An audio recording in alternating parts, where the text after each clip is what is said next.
In today's video, we're going to discuss how to choose a domain name for your business and why you shouldn't use names such as yourbusinessname.wix, yourbusinessname.shopify, yourbusinessname.square, because those names affect your credibility.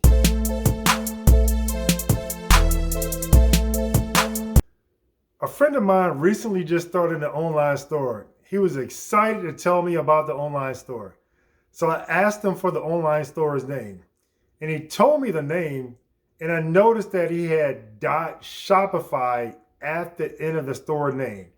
So for example, let's say you started an online store called Tim's Online Store, and you had .shopify at the end of the domain. That takes away the credibility from your domain name.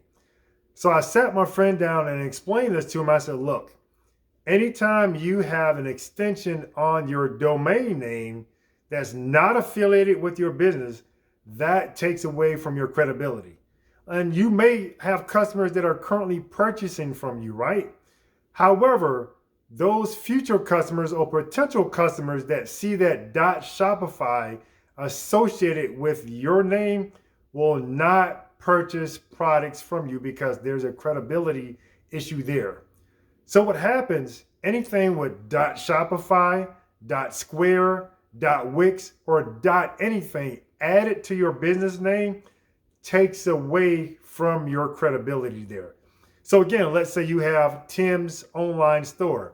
It should be timsonlinestore.com, not timsonlinestore.wix.shopify or .anything at all, because that takes away from your credibility. So coming up next, I'm going to give you some additional tips on choosing the correct domain name. In addition to that, I'm going to talk to you about, as a bonus, on how to choose the correct email. Because right now, a lot of you are using other providers for your email address, and this email address should only consist of your business name. So if you like this video, like it below, subscribe, and if there's any questions that you may have, put them in the comments and we'll answer them in the next video. Okay, 5 tips to actually creating a good domain name. Ensure that you always use .com for your business name. You don't want to go with anything else like .online, .org. .org, of course, that's an indication of nonprofit. Anything else, with the exception of .com, you should only use .com. People will be able to definitely locate your business name with a .com. That's preferable for the business community. Second bullet point is to keep your domain name short. The last thing that you want to do is give out a domain that is extensively long. People will not be able to locate you. So for example, let's say you have a pizza shop and your pizza shop is timspizzahouse.com. The last thing you want to do is have an extensive name like timspizzahouse.com for people to locate. You should abbreviate that. You may want to name it tph.com, or if you just for Tim's Pizza House, or you may want to say tpizzahouse.com. That's fine. But to having a whole entire name entitled timspizzahouse.com, that's extensively long. The next thing you want to do is avoid hyphens in your domain name. So for example, the most common thing that I've seen is people will have their business name followed by a hyphen. So let's say you had a limited liability company, right? And it's timspizzahouse.com hyphen LLC. That you don't want that. Or you might have TPH hyphen LLC.com. Avoid hyphens altogether. Just leave the hyphen out of your name. I would even denote that although you have an LLC, you do not have to put LLC in your business name when it comes down to domains. So just leave that hyphen off of the domain name altogether. The next bullet point is to avoid double letters, right? So what I mean by double letters is that, let's say you had a website called smartteam.com. So of course that would be SMARTTEAM.com. So notice that you have two T's in there. So it's smart team. So that gives an opportunity for someone to accidentally omit one of the T's off of your domain name and will take them to another domain name that could be possibly live and available and ready if they accidentally eliminate one of those T's off of your name. So that's a good example of that.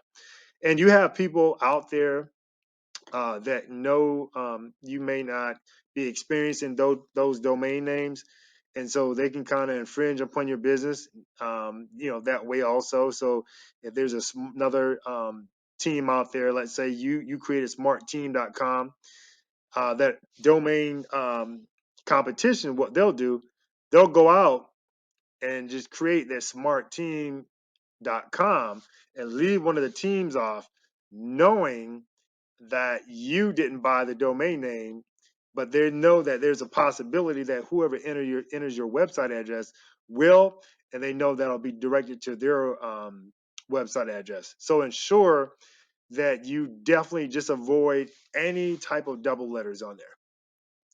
And the last tip is just leave room for expansion. So let's say, for example, that you have a tax business, right? And your business is called smarttax.com. But in the future, you decide, you know what? I think at some point I'm going to offer financial services. I may start offering loans. I may start offering insurance services. However, since you limited yourself to smarttax.com, your credibility lies in tax, right?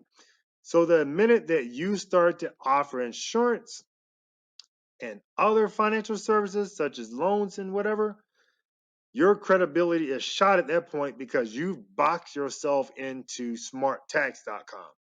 So what you should consider there is to just, come up with a name, maybe like smart financial services.com, right? That way, if you pretty much allocate it to smartfinancialservices.com, people will know, okay, this individual is capable of doing taxes. They're capable of doing loans.